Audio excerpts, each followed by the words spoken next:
Imagine a remake of not just one of the best Star Wars games, but one of the best games of all time. Well, that idea was no longer just wishful thinking when back in late 2021, we got an announcement trailer for the remake of Knights of the Old Republic, or KOTOR. Then we got 4 years of more or less silence. This timeless RPG released over 20 years ago, originally on the Xbox, and it's been praised as one of the best RPGs of all time and pushed the genre forward by allowing the players to choose their own path: light or dark side, Jedi Sith, good and evil, and more. Without KOTOR, we wouldn't have games such as Baldur's Gate 3, arguably. Now, this idea was not entirely original, but there was no Star Wars games like it. And taking place thousands of years before the events of the prequels and the Empire, it was like a whole new Star Wars story. In any case, when Aspire, one of the original devs along with BioWare, announced that this timeless game was going to be remade with new technology, KOTOR fans, myself included, were beyond hype. But similar to many Lucasfilm projects lately, such as Star Wars Eclipse and some various TV shows and movies, we haven't had much updates on its development since the initial announcement almost 4 years ago. Today, we're going to be taking a deeper dive to investigate what happened to the KOTOR remake and find out if it's still in development and try to find an answer on when it will be released if it is.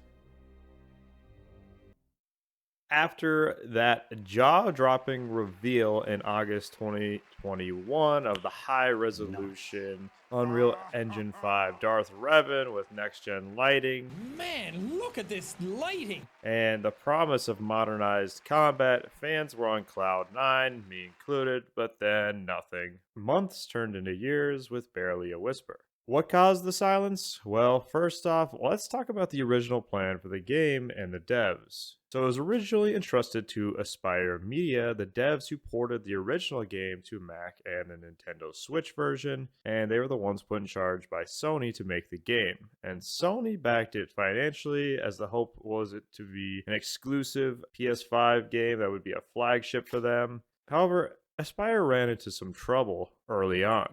Early builds reportedly struggled to match BioWare's narrative polish, and allegedly an internal demo was tested, and executives were not impressed by the quality of the demo, and the lead graphical design artist and others that helped make this initial demo were fired, and this effectively paused the momentum for the game for months.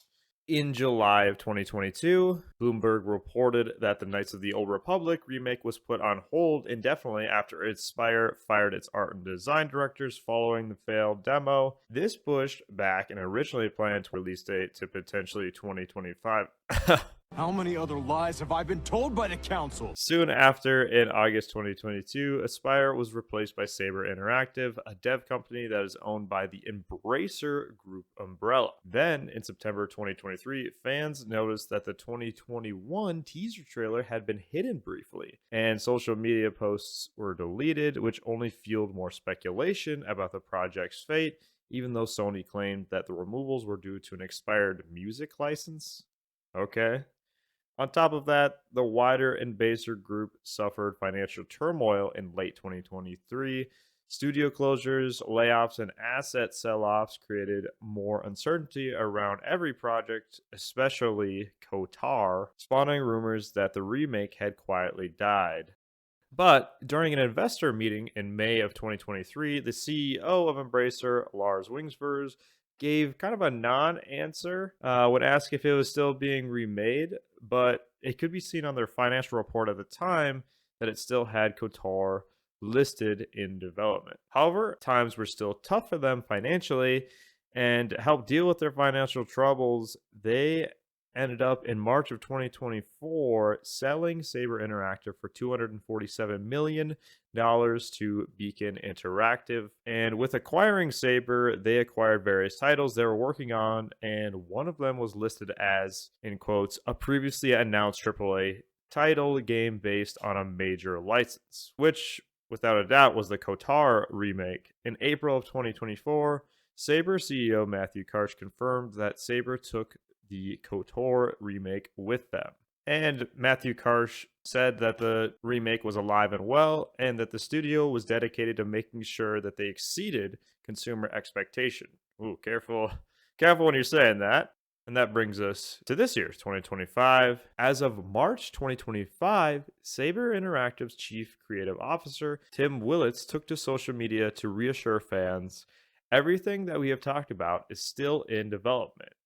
And this is via the game Radar. And followed up by saying we will share more information on upcoming games when we have something cool to share. It's definitely important to note that he didn't directly say that. Willits didn't call KOTOR by name, but he stressed Saber is pushing forward to announce all titles. And in a recent GameFile interview, Saber CEO Matt Karsh said that they're focused on making these games happen with no cancellation in site. And on Reddit, fans can be seen stating that Saber basically had to restart the game from scratch to polish up its combat systems and rebuild some of the cinematics, which all of that takes a ton of time. And basically, from what I've understood from doing the research on it, is whatever Aspire started out with is pretty much all scrapped, and it's all what Saber has done now. So it's basically a new game. I mean, that doesn't bode that well for release time. And then Tech Radar this past month did a deep dive and confirms that there's no new gameplay trailers, no release window, but the project remains under active development using Unreal Engine 5, promising dynamic lighting, fully animated facial capture, and revamped UI controls tailored for modern consoles. The bottom line, though, is that Saber Interactive is still working on the game right now, but with no concrete milestones, no real news, no closed betas, and just no announcements. I mean, we're kind of left in limbo here. And with that being said, let's move on to what we all want to know, and that is, when is the KOTOR remake gonna release? And today on Reddit, I actually saw that World of Games has the Knights of the Old Republic remake listed as a pre-order. Now, this could be a mistake and probably isn't crazy news, but it's not nothing. Like, this happened with the Oblivion remake, and that came to pass and just released, obviously, about a week ago. So there is hope. All right, let's imagine that I have a crystal ball for a minute. Remakes typically take 4 to 6 years from their cinematic reveals to release. Resident Evil 2 arrived about 3 years after its trailer. Demon's Souls took roughly 4. I mean, obviously with a remake, you have the benefit of the story's all there for you. It's all fleshed out. But you do got to make a whole new game, and it's a remake, not a port. And with KOTOR being revealed in 2021, with that pattern, we could expect potentially a 2026 to 2028 window. But with Saber basically reworking the game, this could potentially be later. Oh, I'm dying again! Factor in Saber's massive rebuild of core systems of the game overall, with modernized real-time lightsaber combat in the game compared to turn-based games, which I'm really excited for. The 2027 to 2028 is more likely. I just don't see it happening in 2026 at this point, but we might start seeing some news, hopefully soon. And don't forget that a Sony time exclusive deal, and if it stands, they're probably going to want this to be a holiday release. So at the earliest, it would be a holiday Christmas time, 2026, but more likely for probably like a 2027, and then ports for PC and Xbox in 2028. And just like anything, though, the longer it takes, the more the fans are going to be expecting.